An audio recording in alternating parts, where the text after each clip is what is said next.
Hi friends, ഞങ്ങളിപ്പോൾ പോകുന്നത് കളിയാട്ടക്കാവിക്കാണ്. ഞങ്ങൾ പോകുമ്പോൾ നല്ല മഴയായിരുന്നു കേട്ടോ.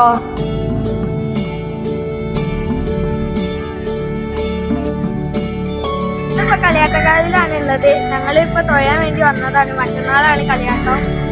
ഞങ്ങൾ മഴേൻ്റെ അലർച്ചയൊക്കെ കണ്ടു പോകുന്നതായിരുന്നു. ഇവിടെ എത്തിയപ്പോൾ 3:30 ആയിട്ടുള്ളൂ. വണ്ടി കയറി കുറച്ച് കഴിഞ്ഞപ്പോൾ നല്ല മഴ ഉണ്ടായിരുന്നു. പിന്നെ കളിയാട്ടക്കാവിൽ എത്തിയപ്പോൾ മഴ ഒന്ന് ചോർന്നിട്ടുണ്ട്. നട അടച്ച ടൈം വന്നോണ്ട് തന്നെ അധികം ആൾക്കാരൊന്നും ഞങ്ങളവിടെ കണ്ടില്ല. ഇവിടെ മുറ്റത്തൊക്കെ അത്യാവശ്യം വെള്ളം നിൽക്കുന്നുണ്ട്. മറ്റന്നാൾ കളിയാട്ടാകുമ്പോഴേക്ക് ഇവിടെ എന്താവുന്ന അവസ്ഥ അറിയില്ല. നട അടച്ചത് കൊണ്ട് തന്നെ ഞങ്ങൾ ആദ്യം തൊഴുതിട്ടില്ലെന്ന് ചുറ്റും ഒന്ന് കണ്ടിട്ട് വരാൻ വിചാരിച്ചു. അങ്ങനെ ഞങ്ങൾ അമ്പലത്തിന്റെ മുന്നിലെത്തിയപ്പോൾ ചെറുതായിട്ടൊന്ന് മഴ ചെയ്തു. ഈ ക്ഷേത്രം 1000 വർഷം പഴക്കമുള്ള ക്ഷേത്രമാണ് അറിയപ്പെടുന്നത്. ഞങ്ങൾ വന്നപ്പോൾ മഴ ആയി കഴിഞ്ഞപ്പോൾ ഞങ്ങൾ കുറച്ചു നേരം അവിടെ സ്പെൻഡ് ചെയ്തു. ഇത് ഭദ്രകാളി സങ്കല്പമാണെങ്കിലും അമ്മാഞ്ചേരി ഭഗവതി എന്നാണ് അറിയപ്പെടല്. ഈ ഒരു ക്ഷേത്രം ഇടവ മാസത്തിൽ കളിയാട്ടത്തിന് 17 ദിവസവും പിന്നെ മണ്ഡലകാലത്ത് 40 ദിവസവും നട തുറക്കും.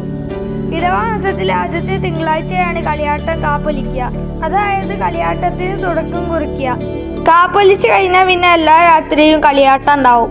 കുരുത്തോലയും മുളയും തുണിയും ഒക്കെ വെച്ച് കെട്ടുന്ന കുതിരയ്ക്ക് വാദ്യോപകരണമായി ഉപയോഗിക്കുന്നത് പഴഞ്ചണ്ടയാണ്. കാപ്പൊലിച്ച് 12ാം ദിവസമാണ് ഇവിടെ കോഴിക്കളിയാട്ടം നടക്കല്. അതാണ് ഇവിടുത്തെ മുഖ്യ ആഘോഷം. ഈ 12ാം ദിവസം നടക്കുന്ന കളിയാട്ടത്തിനെ പകൽ കളിയാട്ടം എന്നാണ് പറയുക. കാരണം ബാക്കി കളിയാട്ടമൊക്കെ രാത്രിയാണ് നടക്കുന്നത്, ഇത് മാത്രമേ പകലേ നടക്കുകയുള്ളൂ. അതുകൊണ്ടാണ് ഇതിനെ പകൽ കളിയാട്ടം എന്ന് പറയുന്നത്. ആ കളിയാട്ടത്തിന് തന്നെ ഓരോ ദേശക്കാരും പ്രത്യേകം ഡ്രസ് കോഡിലാണ് കുതിരേനെ എഴുന്നള്ളിച്ച് കൊണ്ടുവരിക. ആ വരവ് കാണുമ്പോൾ തന്നെ രോമാഞ്ചം വരും. ഞങ്ങളുടെ നാട്ടിൽ നിന്നൊക്കെ വലിയ കുതിര കെട്ടി വരാറുണ്ട്. മാത്രമല്ല കളിയാട്ടത്തിന്റെ 2 ദിവസം മുന്നേ ചെറിയ കുതിരയൊക്കെ വീട്ടിലൊക്കെ വരാറുണ്ട്. ഇത്തവണ നല്ല മഴ ആയതുകൊണ്ട് കുതിരേനെയും കൊണ്ട് വീട്ടിലേക്കൊന്നും ആരും വന്നിട്ടില്ല. അടുത്തൊരു പുഴയുണ്ട്, അത് കാണാൻ വേണ്ടി ഞങ്ങൾ അങ്ങോട്ട് പോവാണ്. ഇവിടുന്ന് അധിക ദൂരമൊന്നുമില്ല പുഴയ്ക്ക്, കുറച്ച് നടന്നു പോവാനേ ഉള്ളൂ പുഴയ്ക്ക്. പക്ഷെ പുഴയിലെത്തിയപ്പോൾ മഴ പെയ്ത് പുഴ ഒന്നായിട്ട് നിറഞ്ഞ് കവിഞ്ഞൊഴുകാണ്. അതുകൊണ്ട് തന്നെ വെള്ളത്തിലൊന്നും ഇറങ്ങാൻ പറ്റിയില്ല. പക്ഷെ കഴിഞ്ഞ തവണ ഈ സമയത്തൊന്നും വെള്ളമില്ലെന്നും കാരണം അന്ന് മഴക്കാലം തുടങ്ങിയിട്ടില്ലെന്നല്ലോ. അതുകൊണ്ട് തന്നെ പുഴയുടെ ഒരു സൈഡ് മാത്രമേ കാണിക്കാൻ പറ്റിയതുള്ളൂ.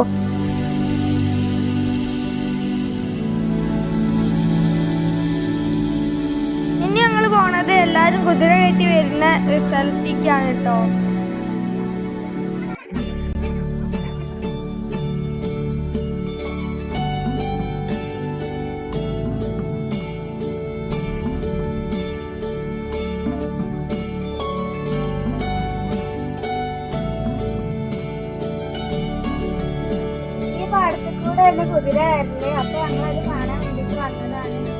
മഴ അതിനെ കൊണ്ട് ഇവിടെ കച്ചവടക്കാരൊന്നും കാണില്ല, അല്ലെങ്കിൽ നല്ല തിരക്കുള്ള സ്ഥലമാണ്.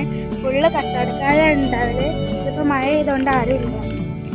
ഇത് നല്ല നിരപ്പായ പാടമാണ്. ഇവിടെയാണ് കുതിര കെട്ടിക്കാണ്ട് ആൾക്കാർ വന്ന് അത് തച്ച് പൊളിച്ചിക്കാണ്ട് ഇത്തിരി കുതിരയെ ബാക്കി വരുള്ളൂ. അതാണ് അമ്പലത്തേക്ക് കൊണ്ടുപോകല്. ഇവിടെ പല വരുമ്പത്തിൽ കൂടിയും കുതിര വരും. പക്ഷെ ഞാനതൊന്നും കണ്ടിട്ടില്ല. എല്ലാവരും പറയുന്നത് നല്ല രസമാണെന്നാ. ഇത്തവണ എന്ത് ചെയ്യുന്ന അറിയില്ല, പാടം ആകെ നിറഞ്ഞ് കവിഞ്ഞ് നിൽക്കുകയാണ്. ഇത് കുറെ വർഷങ്ങൾക്ക് മുൻപാണ് ഇങ്ങനെ നിറഞ്ഞു നിന്നത് എന്നാണ് എല്ലാവരും പറഞ്ഞത്.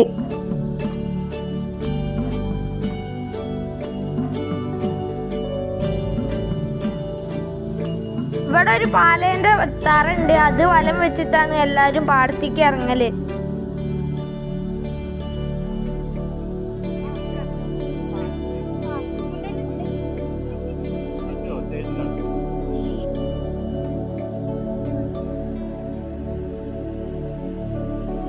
ഇവിടെ ഒരു കുളം ഉണ്ട്, ഇത് ക്ഷേത്രക്കുളം എന്നാണ് പറഞ്ഞത്.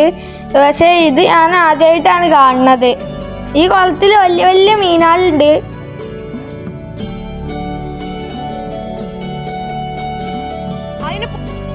അവിടെയൊക്കെ കണ്ടതിന് ശേഷം ഞങ്ങൾ പിന്നെ തിരിച്ചു പോവുകയാണ്. ഞങ്ങൾ ഇവിടെയൊക്കെ പോയി വന്നതിന് ശേഷം അവിടെ നട തുറന്നിട്ടുണ്ട്. അപ്പോൾ കുറേ ആൾക്കാർ വരുന്നത് കണ്ടു. ഞങ്ങൾ തിരിച്ചു പോണ സമയത്ത് കച്ചവടക്കാർ ഓരോ സാധനം നിർത്തി വെക്കാൻ തുടങ്ങി. എന്നാലും മഴ ആയതുകൊണ്ട് ഇവിടെ കച്ചവടക്കാർ വറ്റ കുറവാണ്. അങ്ങനെ ലച്ചുവിന് കുപ്പിവെള്ളമൊക്കെ വാങ്ങിയതിന് ശേഷം ഞങ്ങൾ ഓരോ ഐസ്ക്രീം കഴിച്ചിട്ടാണ് പോകുന്നത്. എന്താ അറിയില്ല, ഞങ്ങൾ വണ്ടിയിൽ കയറുന്നത് വരെ ഭാഗ്യത്തിന് മഴ പെയ്തില്ല.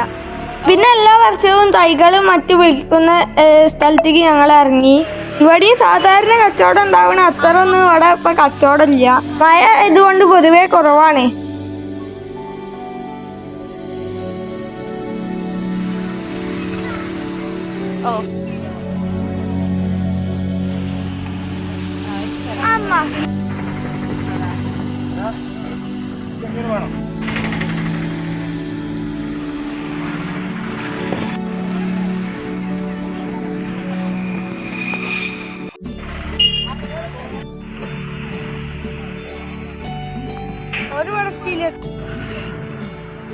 ഞാൻ അവിടുന്ന് 2 മീനി വാങ്ങി. അമ്മ ചട്ടിയും റോസൊക്കെ വാങ്ങി.